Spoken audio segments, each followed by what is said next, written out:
Hello everyone, आज हम बात करने वाले हैं class 10th mathematics. Quadratic equation चल रहा था, थोड़ा से बीच में गैप हो गया, तो अब नेक्स्ट टर्म में ऐसा कुछ नहीं होने वाला। अब आपको रेगुलर बेसिस पे वीडियोस मिलेंगी। अभी मंडे और वेंसडे को वीडियो आती हैं, ठीक है, मंडे, वेंसडे और फ्राइडे को, ठीक है। तो सबसे पहले हम देख लेते हैं क्वाड्रेटिक इक्वेशन में मिडिल स्प्लिट टर्म, ठीक है। फैक्टर मेथड से आपको फाइंड आउट करना है एक्स की वैल्यू। तो जब इस तरह की अगर वैल्यू दी गई होती है तो हमें जो x की वैल्यू होती है वो सोल्यूशन होते हैं, किसके बराबर होते हैं, अल्फा के बराबर होते हैं। और इसकी जो वैल्यू होनी चाहिए किस फॉर्मेट में होनी चाहिए, ax square plus bx plus c, ठीक है। क्वाड्रेटिक इक्वेशन में क्या होता है, इसमें स्क्वायर होता है, ठीक है बेटा। तो ये चीज है, इस फॉर्मेट में होना चाहिए ax स्क्वायर, यहाँ पर इंडेक्स इसका क्या होना चाहिए, 2 होना चाहिए, यहाँ का 1 होना चाहिए, और तीसरा नंबर है कांस्टेंट टर्म का, ठीक है। तो सबसे पहले हमें अगर x की वैल्यू निकालनी है तो हम क्या करेंगे, मिडिल स्प्लिट टर्म थ्योरी से इसको सॉर्ट आउट करेंगे, राइट बेटा। तो सबसे पहले हमें क्या करना है, इन दोनों पहला और तीसरे का मल्टीप्लाई करेंगे, फर्स्ट और थर्ड का मल्टीप्लाई करेंगे, जो आंसर आएगा, ठीक है। आंसर क्या है, 2 3 जा 6, ठीक है। जो आंसर आया तो अब हम ये देखेंगे कोई ऐसा दो नंबर सिलेक्ट करो जिसके एडिशन या सब्ट्रैक्शन में मिडिल टर्म आ जाए, ठीक है। कोई ऐसा दो नंबर सिलेक्ट करो जिसमें एडिशन या सब्ट्रैक्शन में उसको ऐड करने पे या सब्ट्रैक्ट करने पे मिडिल टर्म आ जाए, ठीक है बेटा। मिडिल टर्म आ जाए ऐड या सब्ट्रैक्ट करने पे, और मल्टीप्लाई करने पे क्या आ जाए, वही नंबर आ जाए। मल्टीप्लाई करने के बाद ये 6 आ जाए, ठीक है। तो देखते हैं, तो 3 2 जा 6 हो गया और 3 प्लस 2 5 हो जाएगा, ठीक है। तो अब स्टार्ट करते हैं। 3 2 जा 6 कैसे लाएंगे, 3 इंटू 2, और वही दो नंबर, ये याद रखिएगा, वही दो नंबर होने चाहिए इसमें, ठीक है, ये याद रखिएगा, ठीक। और 3 प्लस 2 ये मिडिल टर्म आ गया इसके एडिशन में, ठीक। तो ये चीज आपको ध्यान में रखनी है, ठीक। चलिए करते हैं।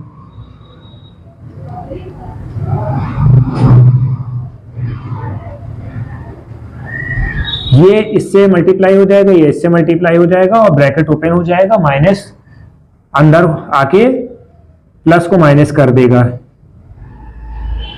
ये हो गया, ठीक है।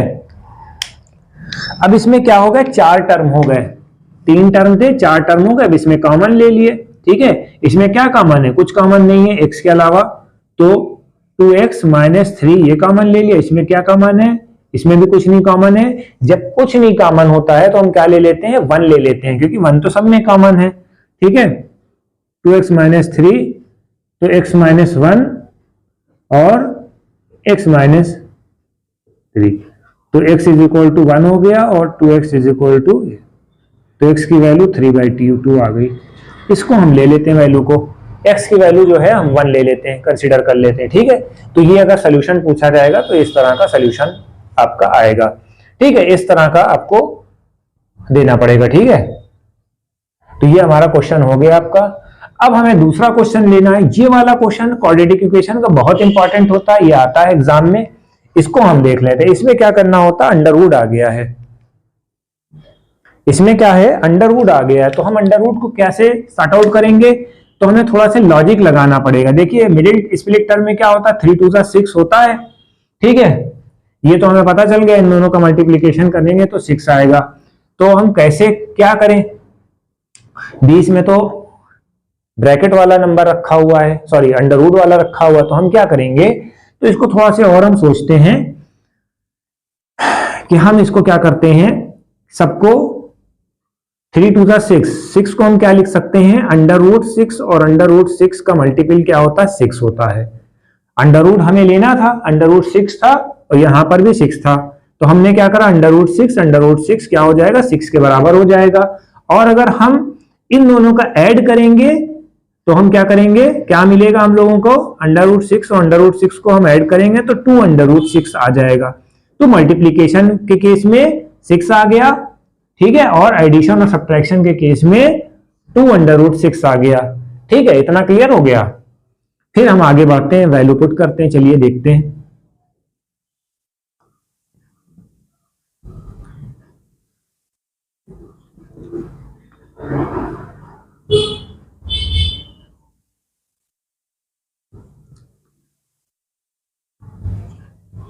ये इधर से मल्टीप्लाई कर जाएगा, इन दोनों को ऐड करेंगे तो ये आ जाएगा। अब फिर मैटर फंस गया, यहां अंडर रूट था, यहां अंडर रूट नहीं था। अब हम क्या करेंगे भैया, यहां पर भी ये भी फंस गया, इसमें तो कोई कॉमन नहीं दिख रहा है। तो हम 3 को जैसे हमने 6 को लिखा था, जैसे हमने 6 को अंडर रूट 6 लिखा था, तो 3 को भी हम यही कर लेंगे और 2 को भी हम यही कर लेंगे, क्योंकि हमें तो कॉमन लेना ही लेना है। ठीक है बेटा, क्यों कॉमन लेना है? क्योंकि हमें ब्रैकेट निकालना है इसका। ठीक है, इसकी वैल्यू निकालनी है। ठीक, तो हमने क्या करा, 3 को हमने क्या लिख लिया, अंडर रूट 3 और अंडर रूट 3 एक्स स्क्वायर, ऐसे कर लो, थोड़ा सा स्प्लिट हो जाएगा। ये 6 को हम क्या लिखेंगे, under root 3 under root 2 into x. थोड़ा से हमने स्प्लिट कर दिया है ताकि वो चीज समझ में आ जाए। अंडर रूट 2 को क्या लिखेंगे, 2 अंडर रूट 2। ठीक है, इसको हटा दो। ठीक, अब यहां से आसानी से क्वेश्चन लगेगा आप लोगों का। ये कॉमन ले लो, ये कॉमन ले लो, सबको हमने क्या करा, अंडर रूट में कर दिया। अब इसको क्या लेंगे, ये एक टर्म हो गया, ये एक टर्म हो गया। ठीक है, अब इसमें क्या कॉमन दिख रहा है, चलिए निकालिए। अंडर रूट 3 कॉमन है और x कॉमन है।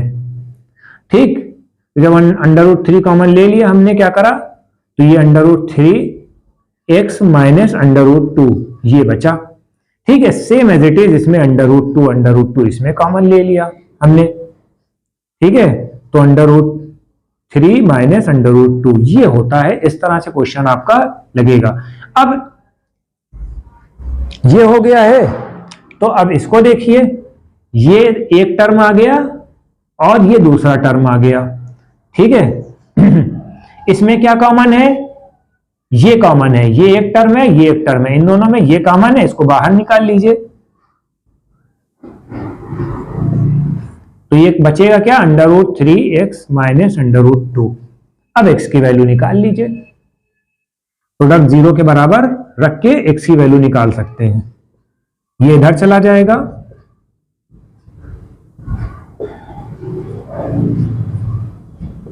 Same as it is value ये आएगी। 2 सोल्यूशन इसके होने हैं। ठीक है, तो ये क्वेश्चन आई थिंक सो समझ में आ गया होगा आपको। ठीक है, अब हम इसका एक थोड़ा से हाई लेवल क्वेश्चन भी थोड़ा से करा देते हैं। ये हमारे बेसिक क्वेश्चंस हैं। ठीक है,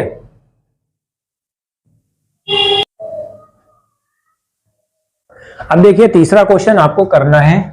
देखिए हमने सबसे पहले आपसे क्या कहा था कि कोई भी इक्वेशन होती है, ये आपको होमवर्क करना है। ठीक है, इसमें क्या होता है बेटा, जो भी वैल्यू होगी ax² plus bx plus c के फॉर्मेट में होना चाहिए। तो हम क्या बनाते हैं इसको, इसमें हम क्या करते हैं, प्रोडक्ट 0 के बराबर कर लिया। अब हमने क्या करा, इसका एलसीएम ले लिया। ठीक है, एलसीएम में क्या आ गया, 8 आ गया। ठीक है, 1 को 8 से डिवाइड करा, फिर 8 को 2 से मल्टीप्लाई करा, 60x। फिर सेम एज इट इज इसमें भी करा, 1 को 8 से डिवाइड करा। ठीक है, और जो 8 आया, 8 को x से मल्टीप्लाई कर दिया, 8x आ गया प्लस 1। ये 8 0 से मल्टीप्लाई कर जाएगा तो 0 हो जाएगा। फाइनल आंसर क्या हो गया, इस तरह का हो गया, बन गया।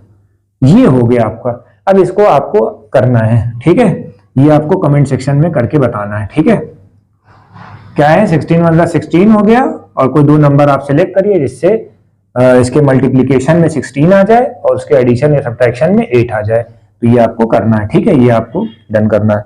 अब हमारा 4th क्वेश्चन कौन सा है, 4th क्वेश्चन में क्या कह रहा है, 4th क्वेश्चन में बता रहा है कि an altitude of the right angle triangle. ये हमारा राइट एंगल ट्राइंगल है। ठीक है, इसका जो एल्टीट्यूड है, एल्टीट्यूड यानी कि हाइट है, ठीक है, less than it's base. Base जैसे मान लिए कि x है, x से 7 कम है। ठीक है, तो ये हो गया। और इसका हाइपोटेन्यूज कितना है, 13 है। तो हमें क्या करना है, एक एक्सप्रेशन बनाना है और वैल्यू को फाइंड आउट करना है। ठीक है बेटा, तो सब चलिए हम इसको पाइथागोरस थ्योरम के थ्रू सॉल्व करते हैं। पाइथागोरस थ्योरम क्या कहता है, हाइपोटेन्यूज का square is equal to base का स्क्वायर प्लस परपेंडिकुलर का स्क्वायर। ठीक है, तो सबसे पहले हमें क्या करना है, हाइपोटेन्यूज कितना दिया है, 13 दिया है, बेस कितना दिया है, x दिया है, इसका स्क्वायर कर देंगे, परपेंडिकुलर कितना है, x माइनस 7 है, इसका स्क्वायर कितना होता है 169 होता है, इसका स्क्वायर एक्स स्क्वायर हो गया। ये ए माइनस बी का होल स्क्वायर का फार्मूला लगेगा। ए माइनस बी का होल स्क्वायर का फार्मूला क्या होता है, ऐसे लिख लिए, ए माइनस बी का होल स्क्वायर का formula A square plus B square minus 2ab ये होता है, इसको याद कर लीजिएगा। A square plus B square, B का मतलब यानी कि 7 का स्क्वायर कितना होगा 49 माइनस 2 इंटू एक्स इंटू 7, ठीक है, ये हो गया आपका एक्स एक्स 2x स्क्वायर हो गया, ठीक है, प्लस 49 हो गया और 14। अब इसको थोड़ा से सॉल्व कर लिए, इसको इधर ले आइए,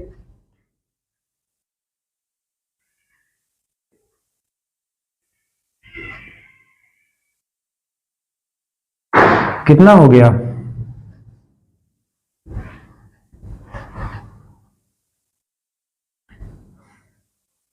120,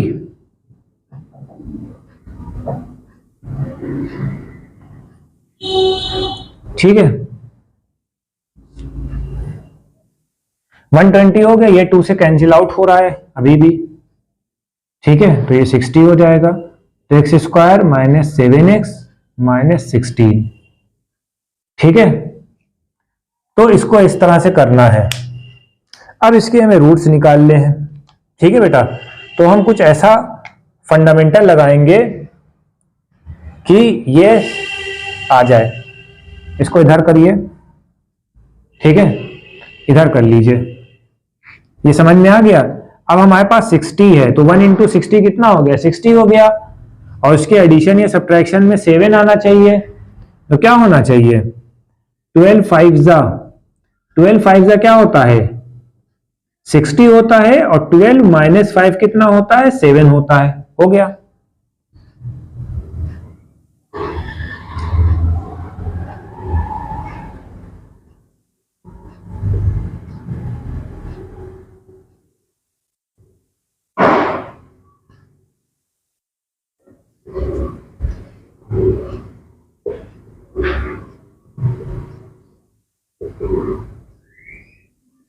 इन दोनों को ब्रेक कर लीजिए,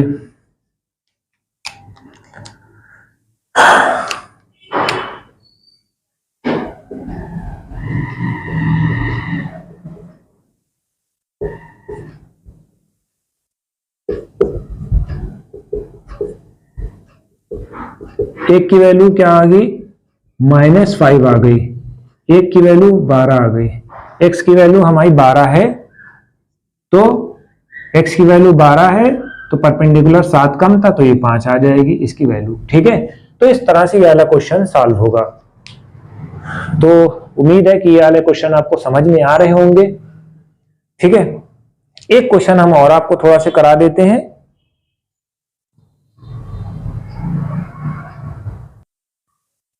अब हमारा नेक्स्ट सेगमेंट क्या है, इसमें इन्होंने क्या कहा है, find the 2 consecutive positive integer.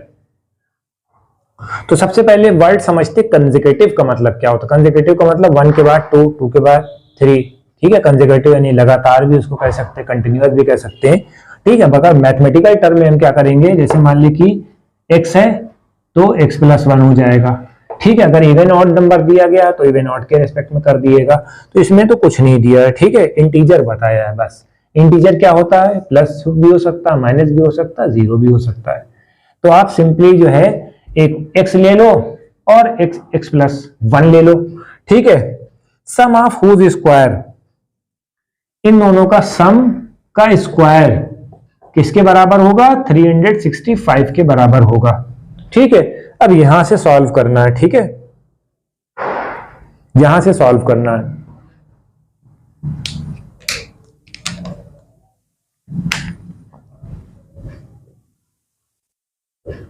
a + b का whole square, a² + b² + 2ab, a² + b² + 2ab।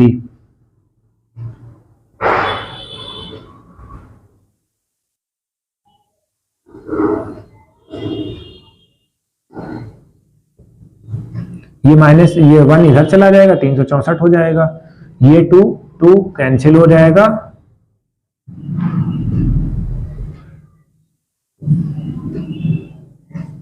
ठीक है। अब जब थोड़े से लार्ज नंबर में आप फंसते हो तो हमने पहले बता दिया है प्राइम फैक्टराइजेशन से ही सॉल्व होना है इसको, ठीक है। तो देख लेते हैं।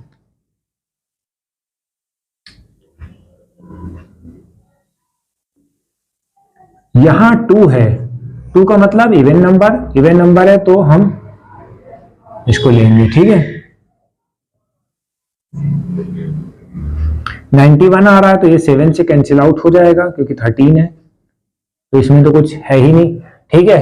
14 को अगर 14 को 13 से मल्टीप्लाई कर दोगे तो 182 आ ही जाएगा, ठीक है। तो 14 को 13 से मल्टीप्लाई करेंगे तो 182 आ जाएगा, और 14 को 13 से सब्ट्रैक्ट करेंगे तो 1 आ जाएगा। ये सामने दिख रहा है, क्वेश्चन हो गया आपका।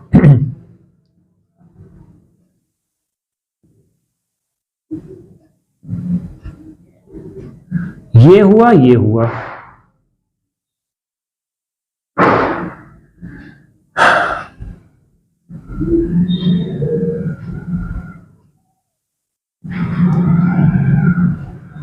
इन दोनों को कॉमन ले लो, ये x प्लस 14 कॉमन ले लो, x माइनस ये कॉमन ले लो। अब इंटीजर बताया तो भैया प्लस भी हो सकता है माइनस भी हो सकता है, 2 नंबर एक ले लो इसको भी, ठीक है।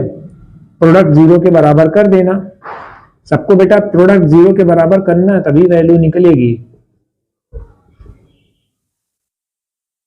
ठीक है।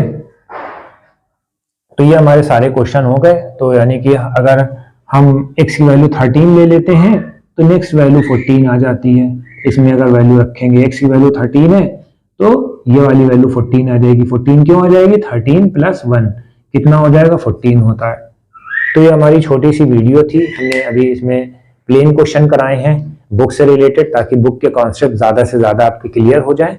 और नेक्स्ट टाइम पे जो है हमारी क्वाड्रेटिक इक्वेशन के क्वेश्चन जो होंगे उसको कराएंगे, श्रीधराचार्य मेथड कराएंगे और PYQ पर भी फोकस करेंगे, ठीक है। तो हमारी वीडियो को ज्यादा से ज्यादा शेयर करें, लाइक करें, कमेंट करें। थैंक्स।